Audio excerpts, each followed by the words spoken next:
Hello everyone, this is Pampershoe. Um, Today I've mounted one of the CRT televisions, or CRT tubes, for the Triniscope television that I'm building. I've mounted it to some wood and made a little cover. This is just one of the three tubes that will be in the device, and I'm not sure that I'm going to be able to make this happen again, because the hardware was picked out of the boxes of loose screws and bolts and brackets that I have, and then machined down to work. But this is the first one for testing anyway. Get the cover off here.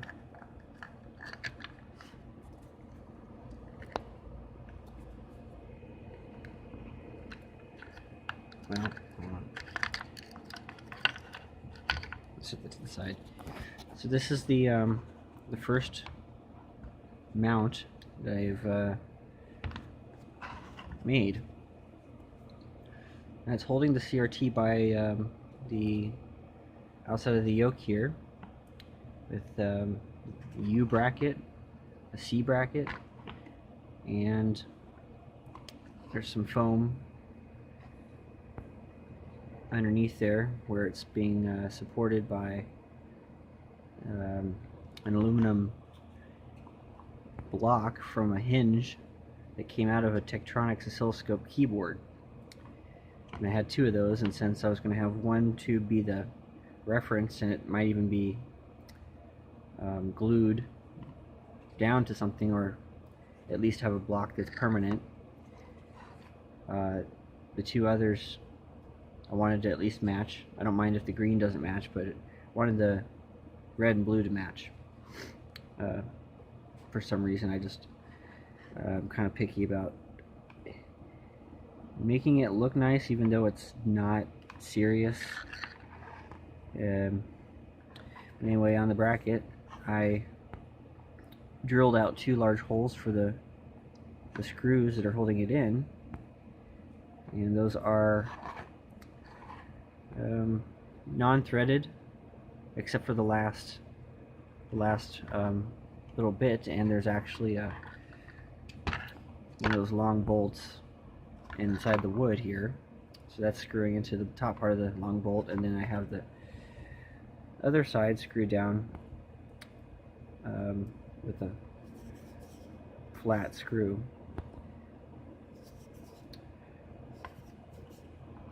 So that it doesn't poke out.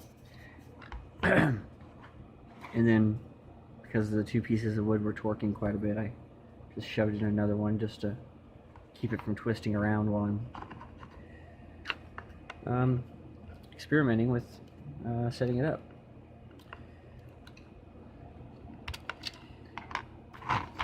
So you can see there's a little bit of wiggle in the tube, and that bar underneath I put there, I'm not sure what I'm going to use it for, but it at least protected the tube while it was being assembled somewhat. And the front side could be for a distance adjustment, just by unthreading this bolt here and resting it up against the trichrome cube face. It can adjust the distance from the cube itself. And the back side, I don't know what I'm gonna. It just looks good there, and it's gonna be hidden once it's done anyway. I think my plan was to have something like a metal bracket back here that doesn't support the tube but blocks the end of the tube from being hit by anything on accident, like a screwdriver.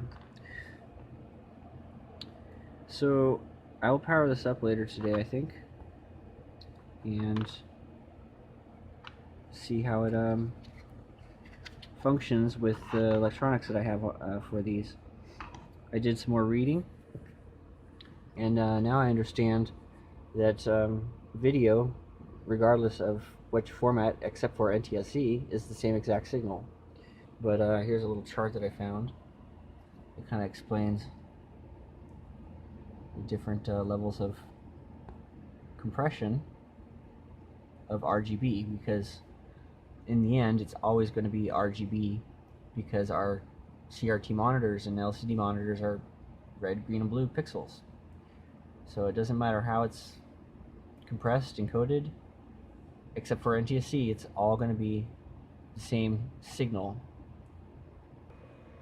The other thing, I was messing around with the RGB splitter, and the reason why it was coming out all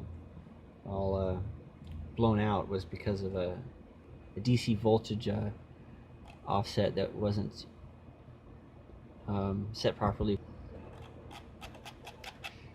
And so I'm going to read this and read it a second time, and then go back to playing with wires until I get confused again, and then come back and read it a third time, because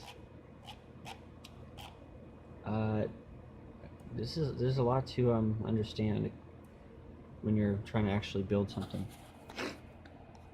Not just plugging in the wires, but actually refusing to pay for pre-made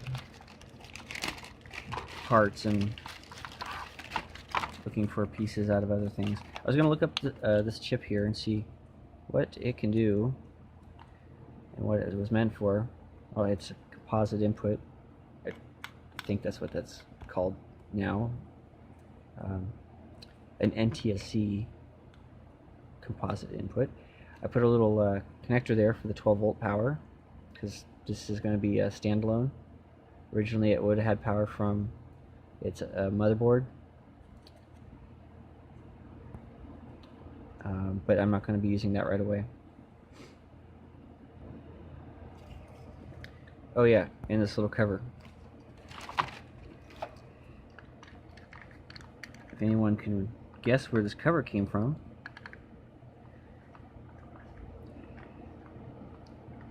fit perfectly.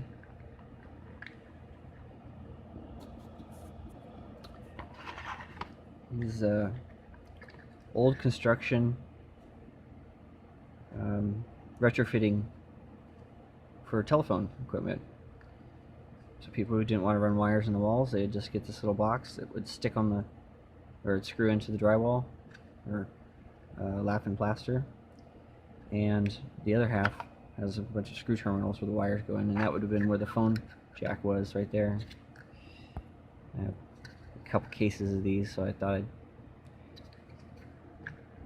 use them for something else. And I kind of like the idea of having it covered. I can get that in there. I gotta make a bigger hole. So that's all for now on this mounting. I found more optics. A ton of optical glass.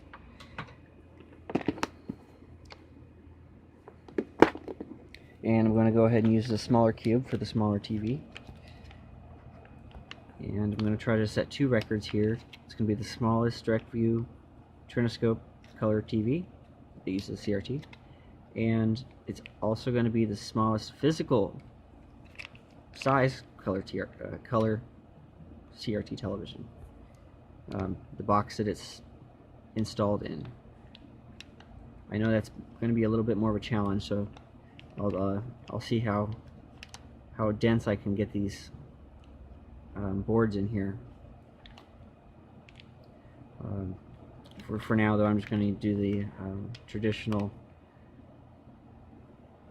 guns pointing inward at the cube. But I do have the mirrors and reflective glass that I could put the three tubes side by side and use mirrors to reflect the red and blue into the cube. And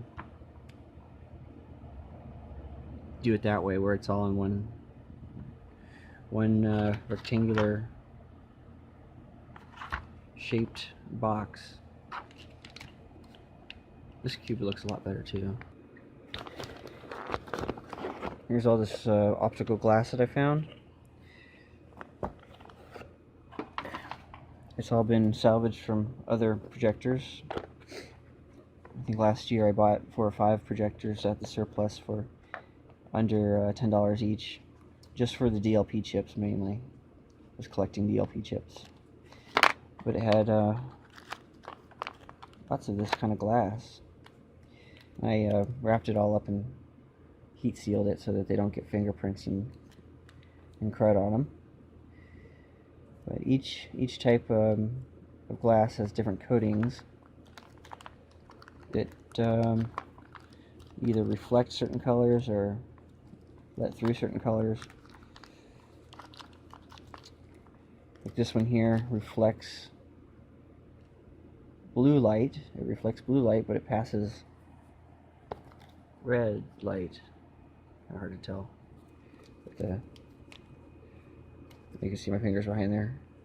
The red light is going through, the blue light is reflecting. And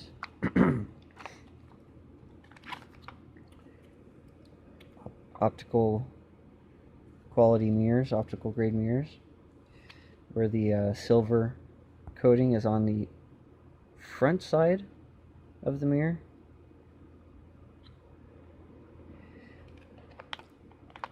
It's sputtered onto the face of the glass instead of being put on the back,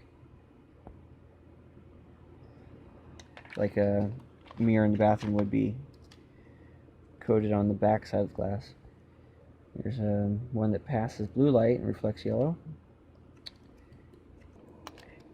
Here's a set of polarizers. I think these are polarizers. Let's see. Yeah, here's a set of polarizers. That's what the picture looks like normally. And I'm just turning it like this. And over on the CRT, nothing happens. There's another one. And here is the set from the giant Sony I had a while ago that I got the large trichrome cube out of. And you can even see, where did it go? Which one is it? I'll hold it up to the light and see. One of them was burnt. The projector, LCD projector, there it is. One of the LCDs had either been left on all dark, I'm guessing, and the green polarizer started to brown and change the brightness just in the center of the green. The other two were fine. I think they were fine. They weren't noticeable. They weren't noticeable if they were damaged. Those are the 3 out of that set, and you can see that they're not that vivid compared to these ones over here.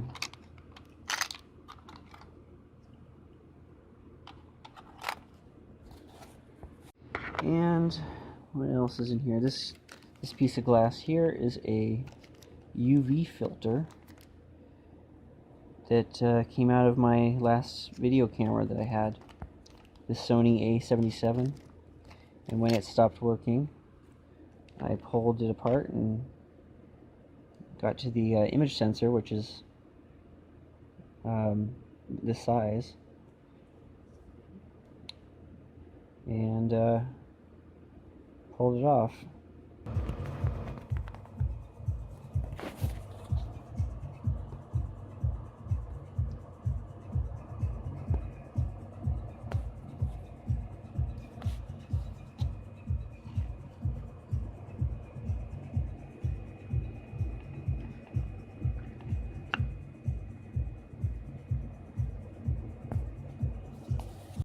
So here's my final work done for the TV.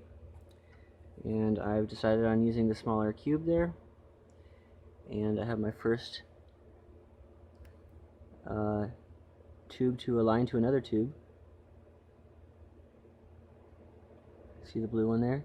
And if I move it over here, I should see red. I do see red.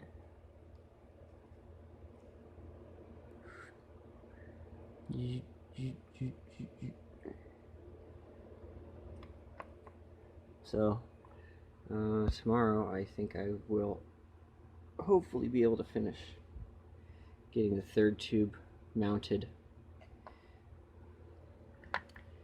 and getting all the electronics wired up for it.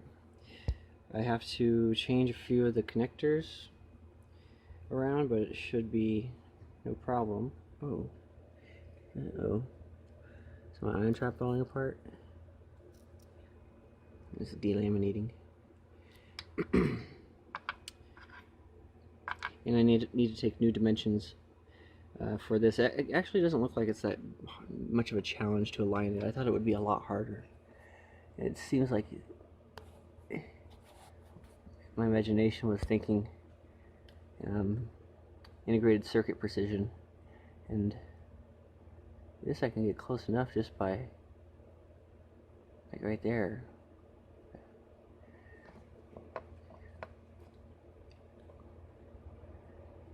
Should be no problem then with wood. And the power needs to be wired up, and then that's it.